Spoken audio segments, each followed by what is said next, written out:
নারায়ণ সেবা সংস্থার কৃত্রিম অঙ্গ ক্যাম্প। নারায়ণ সেবা সংস্থা জাতীয় ও আন্তর্জাতিকভাবে বিভিন্ন প্রতিবন্ধী ব্যক্তিদের সেবা এবং মানবিক প্রচেষ্টার স্বীকৃতির জন্য বিশেষভাবে সকলের কাছে এখন পরিচিত। এই সেবা সংস্থার পক্ষ থেকে শনিবার 2রা মার্চ কৃত্রিম অঙ্গ ফিটমেন্ট ক্যাম্পের আয়োজন করলেন কলকাতার লেকটাউনের ডিভিনিটি প্যাভিলিয়ন ব্যাংকুয়েট হলে।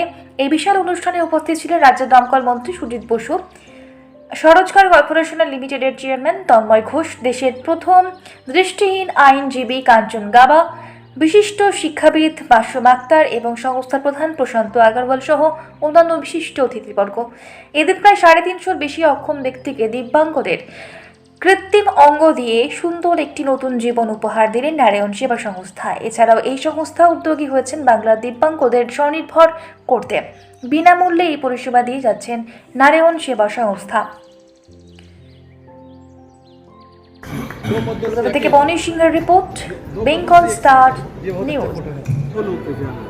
जिन्हें मदद पहुंचाना आवश्यक है और अगर समर्थ लोग मदद नहीं पहुंचाएंगे तो फिर उनका होना न होना बराबर है।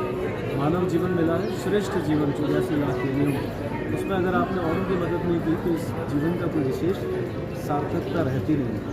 तो मेरा निवेदन है कि पश्चिम बंगाल में हम चाहते हैं कि लगातार हम लोग ये सेवा करें। उसके लिए हमें भूमि चाहिए, भवन चाहिए। हम निम्स यहाँ बना कर दें, आज कोई पेशेंट आता है उसको कल निम मिल जाए।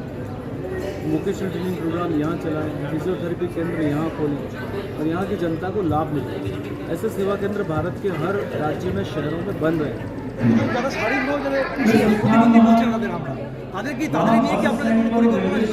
তাদেরকে সেলফ হেল্প গ্রুপের মাধ্যমে যোগ করে তাদেরকে চাকরি বা নির্ভরের ব্যবস্থা নেওয়া আমাদের সরকারের পক্ষ থেকে বিভিন্ন প্রকল্পের মাধ্যমে এনাদের জন্য বিভিন্ন ধরনের ব্যবস্থা করা হয়েছে।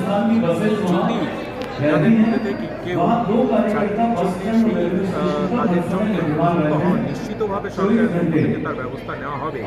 আর আমার দপ্তরের পক্ষ থেকে আপনাদের বিষয়টি যেটা উত্থাপন করলেন, কারণ এটা একটা নির্দিষ্ট পরিমাণ সংখ্যক মহিলাদেরকে নিয়ে এই দপ্তরটা তৈরি করা হয়েছে। তাদের লালন পালনের জন্য 1,12,00,000 মহিলার কাছে আমরা আমাদের পরিষেবা পৌঁছে দিই।